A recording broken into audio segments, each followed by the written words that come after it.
Shalom. Sebelum kita beribadah, silakan perhatikan poin berikut.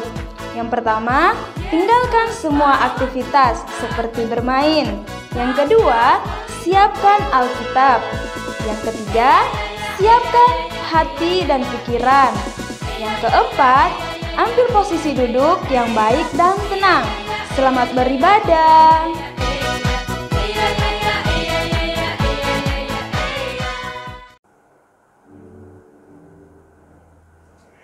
Shalom adik-adik.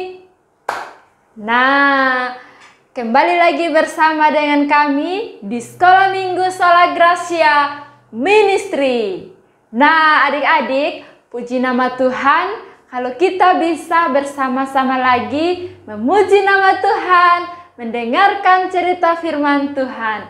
Oleh karena itu, kakak ajak adik-adik terlebih dahulu kita berdoa. Kita berdoa.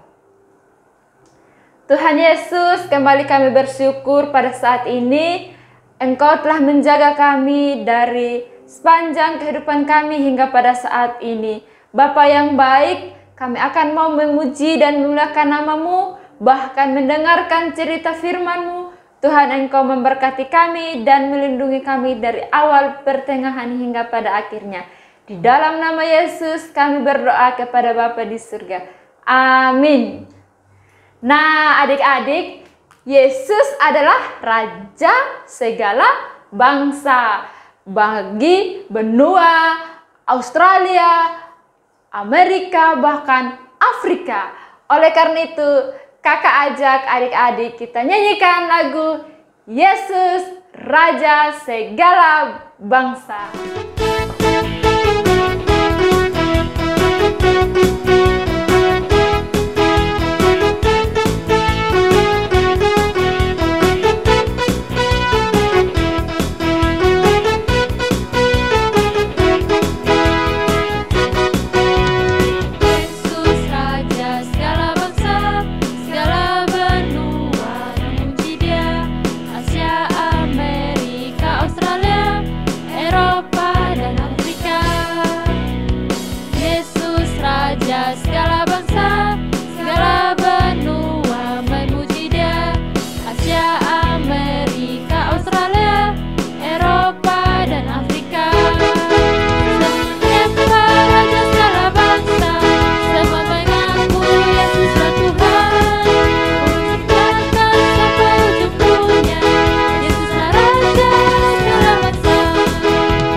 Kita adalah anak-anak Tuhan. Kita adalah anak-anak yang sangat luar biasa. Maka dari situ Tuhan memilih kita, Tuhan memanggil kita untuk menjadi Laskar Kristus. Oleh karena itu, mari kita nyanyikan lagu Aku Dipilih Tuhan.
Wah, tadi kita sudah memuji dan memuliakan nama Tuhan.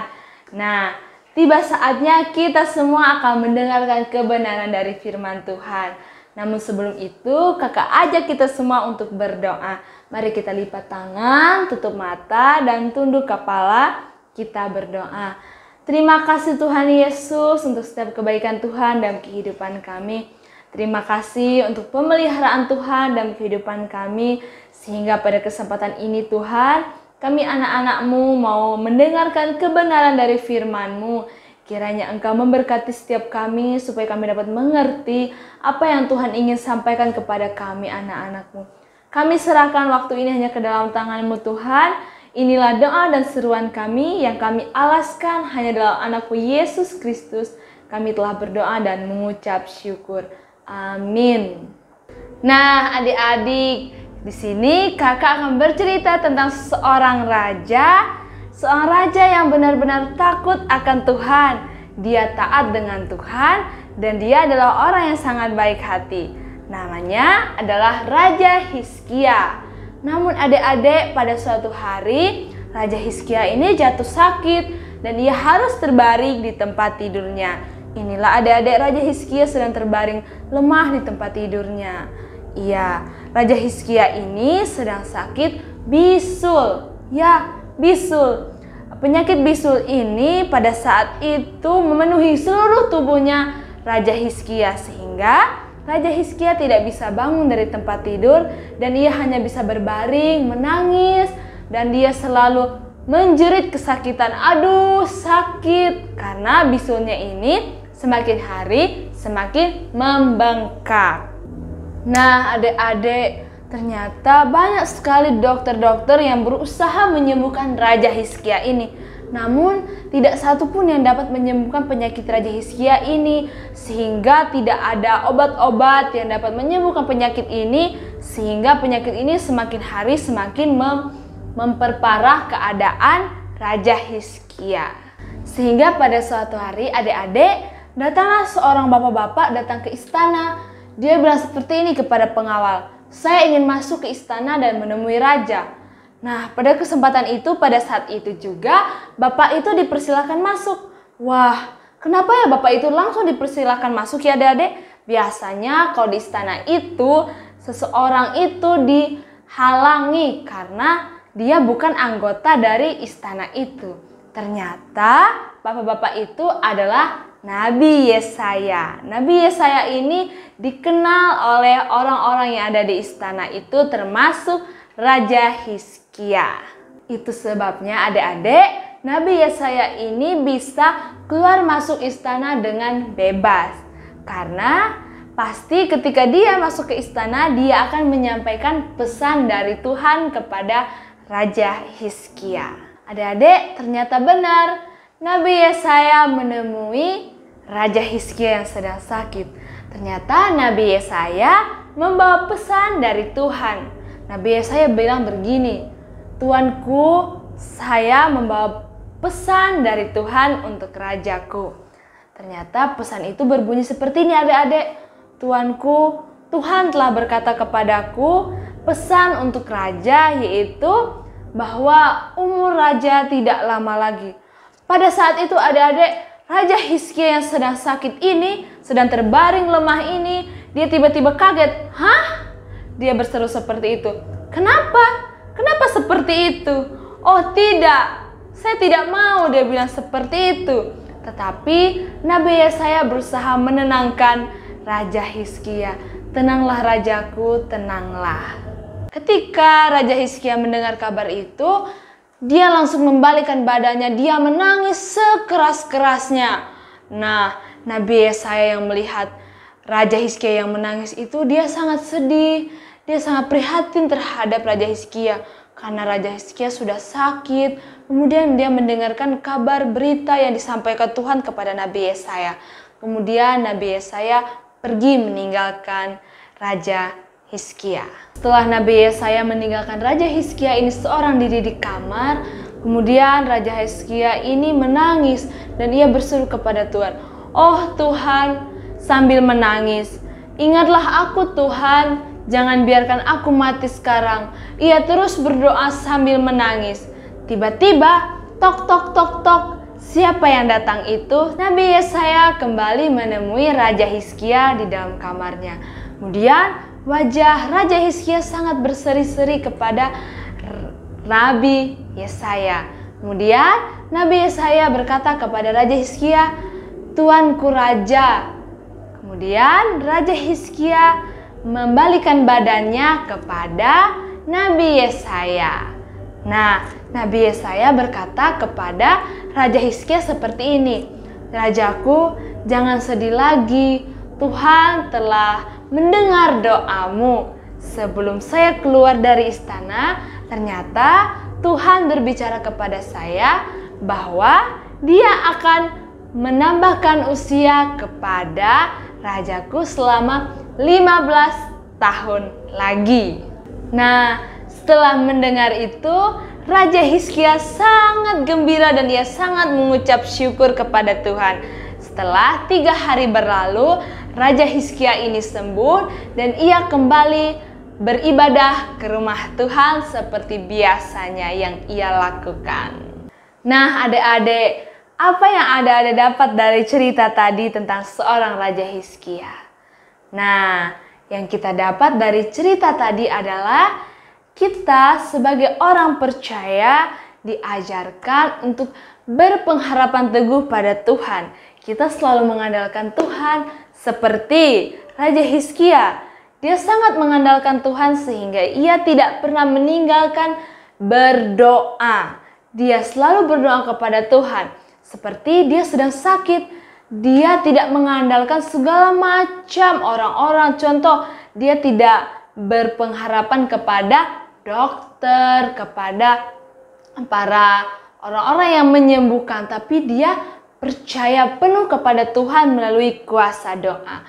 Nah, adik-adik, kita sebagai anak-anak Tuhan harus seperti Raja Hizkia yang takut akan Tuhan, menjadi orang yang baik, menjadi orang yang selalu mengandalkan Tuhan dalam kehidupan kita, dan terlebih-lebih kita selalu rajin berdoa dan beribadah kepada Tuhan.